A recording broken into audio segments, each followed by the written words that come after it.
Well, it's back-to-back Dodge week, I guess. As far as the heater core goes, I'm pretty sure it's at least half plugged. It only blows heat on the driver's side, and you may be saying, oh wait, it's just the blend door actuator. Well, that would be true if it was dual zone climate control, but this is just one single zone, so one single temperature door, and I've confirmed that it goes full cold to full hot, and isn't broken in any way. So that leads me to believe that the heater core is about half full of sediment. So hot coolant's only getting into about half of it and heating the driver's side and not heating the passenger side. Confirmed it pretty much. Just pulling the hoses off. Almost nothing came out of it. So, and both hoses were hot when it was running. So leads me to believe, I mean, that's pretty common on these. Another common thing I should have added to the last video, but yeah, heater cores, those blend door actuators needing that relearn because they don't know where to go. Like if you set this one to foot, it just goes to defrost. If you set it to anything other than defrost or foot, it'll just do the vents, the face vents. So that's all fucked up too. That's great. So like I'm saying, hopefully we don't pull the dash and find a mouse nest and a bunch of broken wires or something. But pretty certain we're gonna need a heater core. So these are fun, especially the newers. So Dodges, you know, so I will say this about Chrysler, because I've done a lot of heater cores on a lot of Dodges. The dashes do come out pretty nice, usually all in one piece, as far as the dash skin, followed by, there's usually a cage behind it, and they usually come with the harness, so you just unplug it on either side, find all your bolts, pull the bitch out of there, get rid of the steering wheel, obviously, all that nonsense. So we're gonna get to it. Okay, other than the steering column here, we're about done on the driver's side, and I'll run you through that quick, I suppose. Your under column plastic, obviously, this runner plastic, your A-pillar plastic, there's a little flap back there, hiding a 10 mil, a little flap down here, hiding a couple 10 mils, and that's it for the driver's side, I believe. There's your under column plastic, that door plastic.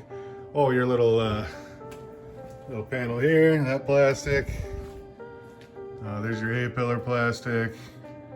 What the hell is that? Oh, the one under the center console, and your little one on the top there.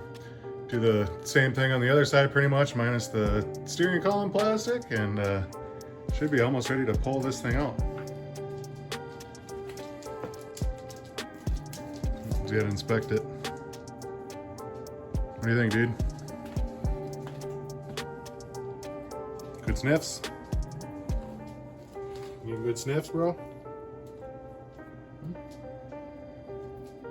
Camera shy? Hey, Bean, you getting some sniffs? Alright, well, sorry for the dog hair.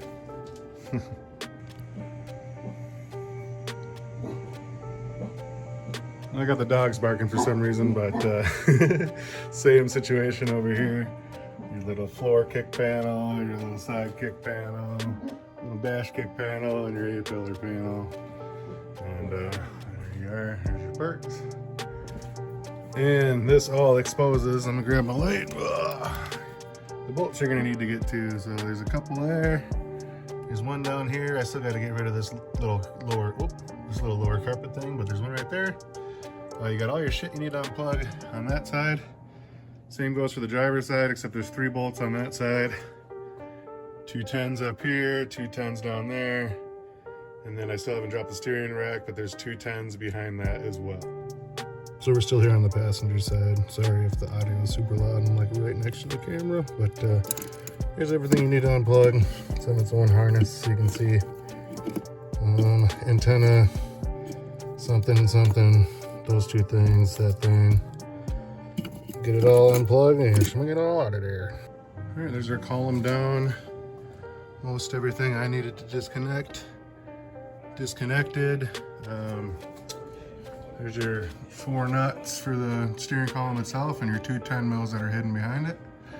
And now I'm gonna pop the 13s on either side off, and this dash should plop right out. And we are down, just that easy, just that quick with these A lot of people are intimidated by a dash removal to get to the HVAC box, but it's almost as if Chrysler knew that they're putting shitty heater cores in their trucks and all their other cars, because all their dashes come out like this. So you can see, you disconnect that harness and it's completely attached to this whole skeleton. So once I get a hand here later today, there is still some wires that go through the floor there that you got to go back and disconnect, and I'm not going to do all that, but I got it loose enough to I'll be able to pull this up a little bit onto the seat, and we'll get that whole HVAC box out of there. All right, driver's side, same story over here. Got that steering column down onto the floor past the seat, and that gave me enough room to tilt that forward. Everything is disconnected on this side as well. So nothing's holding it up other than that wire in the center section I showed you there. So should be able to pull this up just a little bit, but it's a little bit heavy and kind of awkward to do by myself. So like I said, later I'm gonna have a helper pop that up and get that HVAC box out of there. Oh, I keep turning off the light first, I'm an idiot. Oh, there's the box out. Easy peasy. Got a nut there, a nut there, a bolt down in here somewhere, and then a nut on the other side underneath the PCM.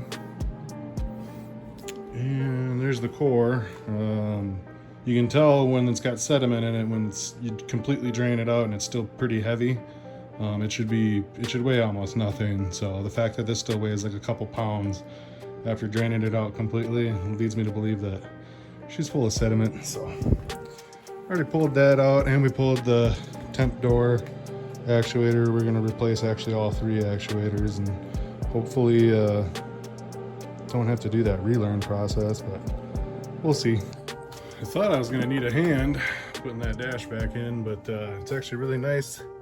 Those little foot pegs it's got for those 10 mils on the bottom, you can just kind of teeter them up there, and the whole dash just teeters into position here with the locating pins there on either side. So yeah, that was a really easy heater core. That's really fucking easy.